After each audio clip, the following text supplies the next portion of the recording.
Well, you know, it's that time of year again, and Circle Square is really tuning up. And I've got the National Director of Circle Square Ranches, Bruce Mann, here. And he's also got a friend with him as well, and he is the Executive Director of Worlds Apart, and that's Brett Ullman. Welcome to Life Changing Television, guys. Hi, Brian. Good to be It's here. good to see you, man. Yeah. You know, when we start talking about Circle Square, I mean, it's always something that I enjoy because you talk about horseback riding, you talk about also the fun and everything else. But there's a vision behind Circle Square that most people may not be as familiar if they are just a modern or new to Circle Square. Bruce, tell us what's taking place in Circle Square.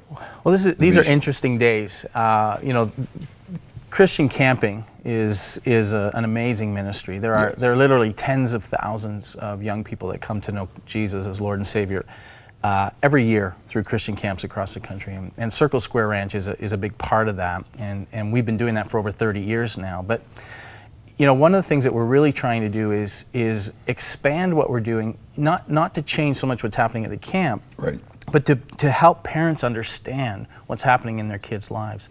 And why is that important? Because we're talking about the difficulties that parents have just bridging the gap, but you see these kids, and now you're also going after helping arm the parents. Yeah, you know, I've been doing this for over 20 years now, and the differences between what was happening in kids' lives 20 years ago and you know, and now, it's like night and day. And so we are really trying to be intentional about not just providing a great experience, a great recreational experience, a great relational experience, and even great ministry, but really beginning to help develop lives in a meaningful way, in a strategic way, and being a resource to parents. And so that's why I've asked Brett to come along, because he's got some excellent material that can help give parents that sense of understanding of what exactly is happening out there.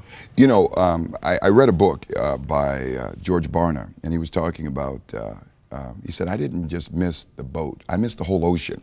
Because he said the fertile time for a child to come to Christ is between the age of birth and 14. Yeah. And he said it's 42% likelihood. After that, it drops down to about 4%, and then after 21, 6%.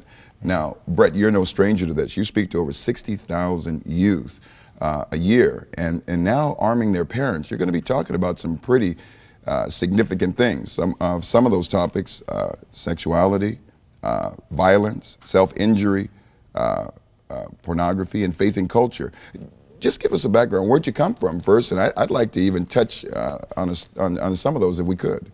Sure. I come from a town called Ajax, and I was a teacher for the last 12, 13 years with the Toronto grade 7, 8.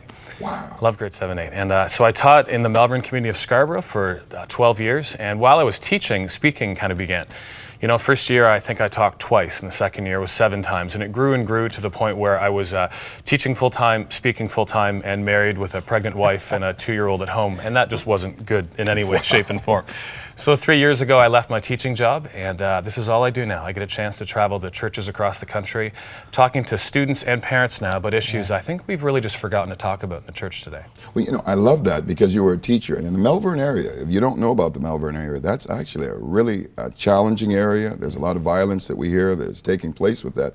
And you being on the front line and now being able to arm parents by partnering with Circle Square, I think this is a potent conversation, or a combination, but a good conversation I want to jump into, because when you think about Brett right now, this is a dangerous generation. I mean, one contact with marijuana, I mean, it's not what it used to be. It can just blow their mind. We find the statistics of if the rehab rate of certain things are double digits, PCP and methamphetamine, 1% get off of that.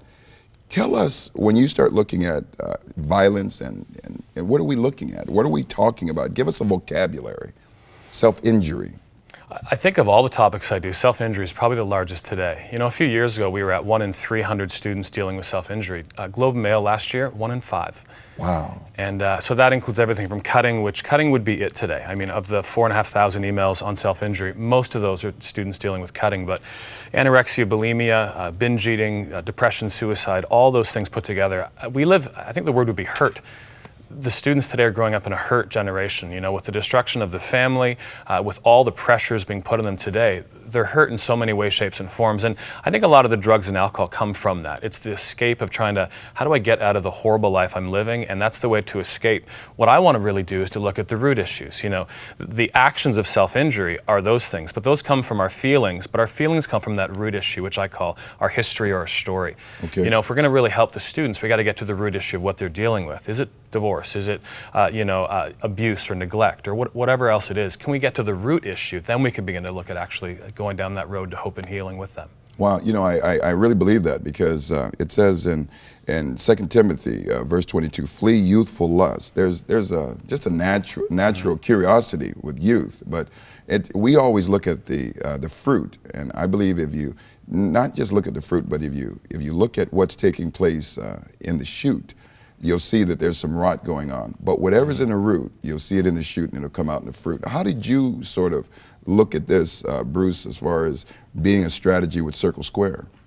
Well, we want to be holistic, if I can use that word, in terms of our ministry. Mm-hmm. We have the opportunity to be impacting young people, children and young people, actually for almost a decade, meaning that if a child comes to camp at, say, 8 years old, they can still be coming to camp when they're 18 years old. And so year after year, we have the ability to speak into their lives. And you can see some of the effects of what Brett's been talking about happening, and we just want to be purposeful in speaking directly to those issues. Not just simply, patting someone on the back and saying, everything will be okay, but helping kids to understand not only what they're dealing with. There's a great line, we don't know what we don't know. Mm-hmm. And so if a parent isn't even aware of some of the things that their children are dealing with out there, because they're a little bit isolated or insulated from it, they don't even know how to begin to address it. They're not even aware, and we've all heard the stories of the parents say, I didn't know this was happening in my child's life. And so that really, this is about awareness.